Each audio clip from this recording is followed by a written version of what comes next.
In the winter of my solitude, the echoes of shared memories lingered in the walls of our once shared abode. A year had passed since my roommate bid farewell, seeking new horizons with his newfound success. The decision to continue residing in our modest dwelling was mine, as I contemplated the transient nature of companionship. As the frigid wind swept through the quiet neighborhood, a snowstorm blanketed the world in a pristine layer of white. Sequestered within the cocoon of my employment, a fortuitous option to work from home presented itself. The vacant room, once occupied by my comrade, became my impromptu office, its barren walls absorbing the muted echoes of bygone camaraderie. In the hush of December's icy breath, a knock disrupted the rhythm of my solitary toil. Opening the door revealed a stranger, a silhouette shrouded in swirling snowflakes. His plea for assistance resonated through the gusts of wind, claiming his vehicle's entrapment in the snowdrifts adjacent to my dwelling. Skepticism lingered as I scrutinized his predicament, but empathy triumphed, and I extended the warmth of hospitality. A brief interlude ensued as he borrowed my phone, connecting with a distant brother to navigate the rescue of his snowbound chariot. Satisfied that his narrative bore truth, I resumed my isolated work, the stranger's existence momentarily eclipsed by the exigencies of my routine. As dusk surrendered to the velvet night, the man and his predicament flitted through the recesses of my consciousness. Curiosity gripped me, compelling a check through the frost-laden window. To my bewilderment, the beleaguered vehicle still clung to its snowy enclave, the silhouette within its confines still a solitary figure. The hours wore on, each tick of the clock accompanied by the relentless howling of the winter tempest outside. Oblivious to the passage of time, I sought solace in the flickering glow of the television.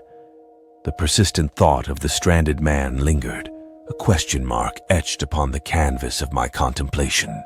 At the precipice of fatigue, around 7 p.m., I conceded to the day's efforts, embracing the allure of an evening reprieve. The man's presence, however, persisted in the shadows of my conscience.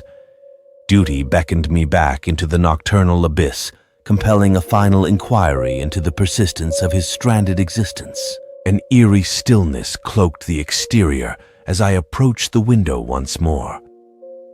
The car, an immovable sentinel in the silent night, betrayed no sign of departure. Perplexed, I ventured outside, only to be met with an empty driveway and an unmarked expanse of snow where the vehicle once sat. The stillness morphed into a haunting symphony as I ascended to the bathroom, preparing to relinquish the day's cares. Amidst the soothing cascade of water, the abrupt eruption of thunderous knocks pierced the tranquility, jolting my senses to attention. Fear clung to my skin as the violent pounding reverberated through the walls, an unsettling rhythm that shook the very foundation of my solitude. Hastily donned garments adorned my form as I emerged from the bathroom, the dissonant knocks assaulting the confines of my dwelling. The front door, a barrier between safety and the unknown, shuddered under the ferocity of the unseen assailant. Panic surged, and instinct propelled me toward the impending confrontation. Yet, as swiftly as the tumultuous chaos had begun, it ceased. The once vibrant knocks devolved into a haunting silence, an eerie void that enveloped the house.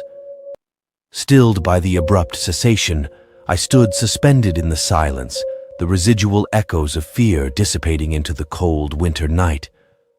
The wind whispered secrets beyond the window panes, carrying with it the enigma of that fateful night. The mysteries of the stranger, the persistent knocks, and the vanishing act of his entangled vehicle lingered as spectral enigmas in the annals of my wintry solitude. The chapters of that long, eerie night remained etched in the narrative of my memories, a tale woven with threads of uncertainty and unanswered questions. In the desolate town of Ravenscroft, where winter's icy grip tightened its hold, a chilling wind whispered tales of long-forgotten secrets. As the clock struck midnight, Emily, a curious young woman, found herself drawn to the abandoned mansion on the outskirts of town.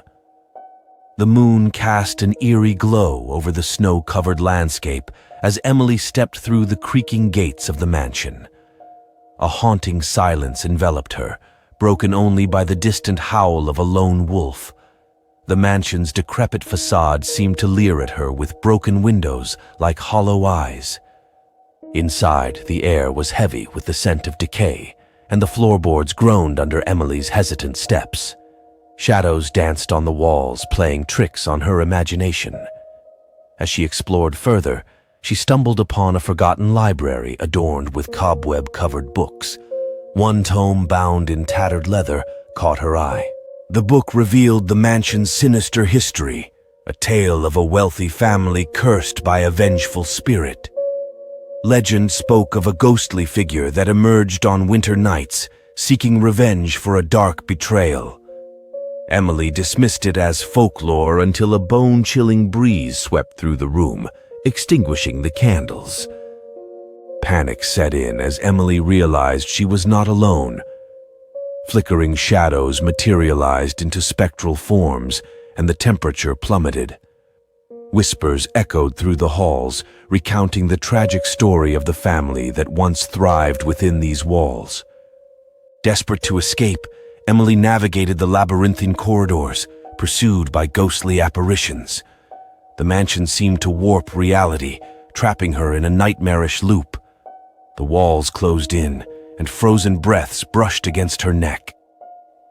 As Emily reached the grand ballroom, frozen in time, she encountered the vengeful spirit. A spectral figure draped in tattered garments emerged, its hollow eyes reflecting the pain of centuries. The air turned frigid as the spirit condemned Emily for disturbing the long-held peace. In a desperate plea, Emily unraveled the family's tragic history, promising to break the curse that bound the spirit to the mansion.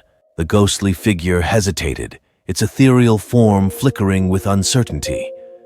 Emily, guided by newfound determination, embarked on a quest to uncover the ancient ritual needed to release the spirit from its torment. As she delved deeper into the mansion's secrets, solving cryptic puzzles and deciphering hidden messages, the line between the living and the dead blurred. The winter night grew more treacherous, with the mansion resisting her every move.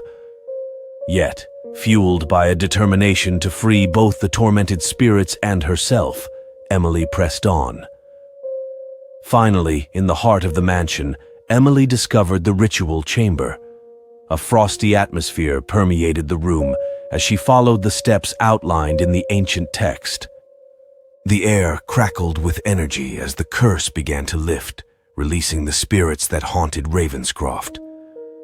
With a blinding light, the vengeful spirit faded away, leaving behind a grateful whisper carried by the winter wind. As the first rays of dawn broke, warmth returned to Ravenscroft, and the mansion stood silent, its dark history erased.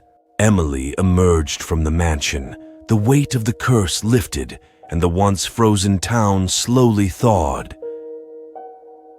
The winter night that began with terror ended with a sense of redemption as Emily's courage conquered the chilling specters of Ravenscroft.